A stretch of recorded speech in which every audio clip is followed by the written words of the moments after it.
नमस्ते दोस्तों, आपका स्वागत है मेरे यूट्यूब चैनल पे। आज हम लोग एमए या पीजी सेमेस्टर 2 का हिस्ट्री का पेपर नंबर 6 का क्वेश्चन करने वाले हैं, जो कि है चार्ल्स का राज्याभिषेक और चार्ल्स का प्रशासन। आइए पृष्ठभूमि को पहले देख लेते हैं। संपूर्ण मध्य युग में चार्ल्स महान, जिसे लैटिन में Charlemagne Karl der Grosse Carlo Magno भी कहा जाता है, यूरोप का संभवतः सबसे अधिक असाधारण सम्राट था। उसने रोमन साम्राज्य के पतन तथा 16वीं सदी के बीच सबसे बड़े साम्राज्य का निर्माण किया और उसने शासन के लिए आदर्श सिद्धांत दिए। उसके सचिव ने उसे एक महान और प्रतिष्ठित शासक तथा विद्वानों ने उसे अपूर्व साहस और महान गुणों का मनुष्य माना है। चार्ल्स का जन्म 742 ईस्वी में हुआ था, किंतु उसके मूल जन्म स्थान के बारे में जानकारी नहीं है। वह जर्मन था, इसलिए जर्मन जाति के सारे गुण, प्रवृत्ति और विशेषताएं उसमें देखने को मिलती है। फ्रैंको की प्रथा के अनुसार पिपिन ने 768 ईस्वी में अपनी मृत्यु से पूर्व राज्य का विभाजन अपने दो पुत्रों चार्ल्स और कार्लोमन के बीच किया था। 771 ईस्वी में कार्लोमन की मृत्यु हो गई और चार्ल्स संपूर्ण फ्रैंक राज्य का एक छत्र स्वामी बन गया। शार्लमा की विजय अभियान को देखते हैं। चार्ल्स के 43 वर्षों का शासनकाल प्रधानतः युद्धमय था। 54 सैनिक अभियानों में से अधिकांश का नेतृत्व उसने किया था तथा इसमें कोई संदेह नहीं कि अपनी सफल लड़ाइयों के कारण ही उसे महान अथवा शार्लमा की उपाधि मिली। अपने शासन के सारे वर्षों में केवल एक वर्ष 790 ईस्वी में युद्ध से अलग रहा। चार्ल्स के युद्ध के 3 उद्देश्य थे। पहला राज्य विस्तार, दूसरा सीमाओं की सुरक्षा, तीसरा विधर्मी को ईसाई मत में शामिल करना।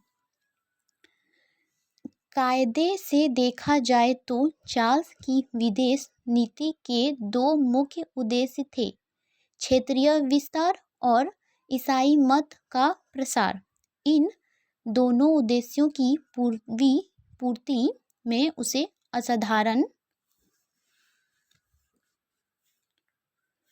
सफलता मिली।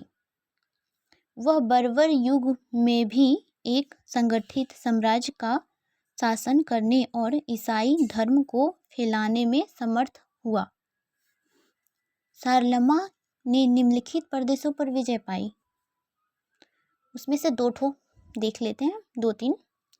लोम्बार्डी की विजय 776 ईस्वी में हुई थी।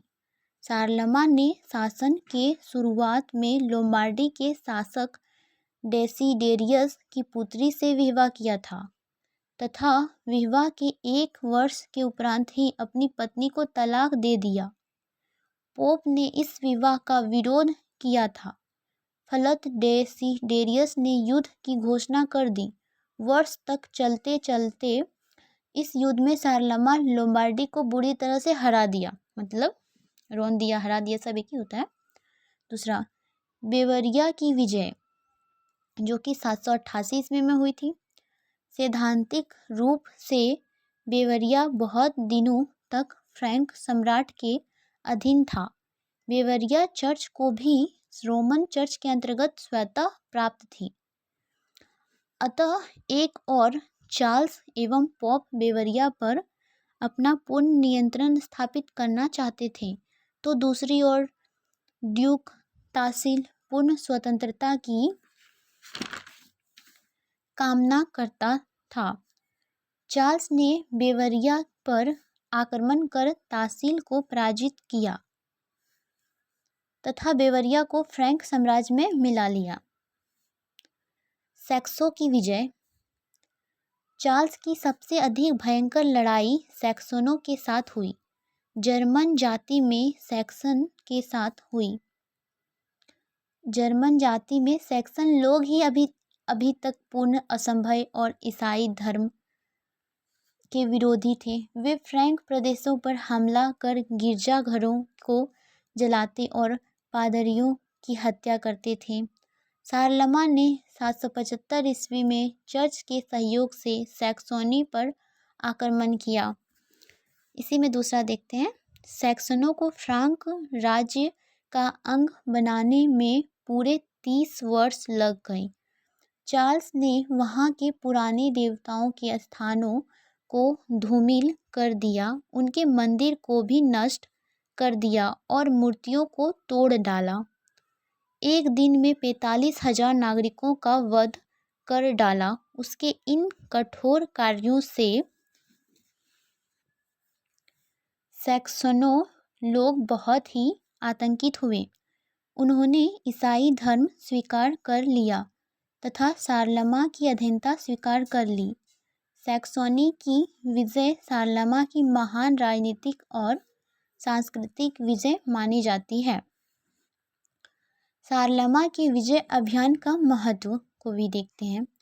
शारलमा के सफल अभियानों के कारण मध्य यूरोप का वह सर्वाधिक महान विजेता और सफल सेनानायक रूप में प्रसिद्ध हो गया। उसके साम्राज्य में France, Netherland, Belgium, Austria, Switzerland, Germany, Italy, Czechoslovakia के कुछ भाग शामिल थे। शारलमा का राज्याभिषेक के बारे में भी देखते हैं।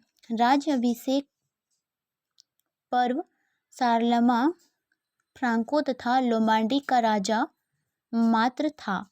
राज्याभिषेक के उपरांत वह रोमन का भी सम्राट हो गया।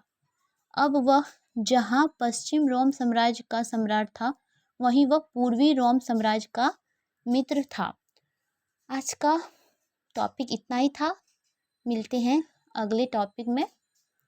तब तक के लिए मेरे यूट्यूब चैनल को सब्सक्राइब, लाइक, शेयर और कमेंट करें। ऐसे ही वीडियो चाहिए तो मेरे चैनल को प्लीज़ सब्सक्राइब कर दीजिएगा। वीडियो देखने के लिए धन्यवाद।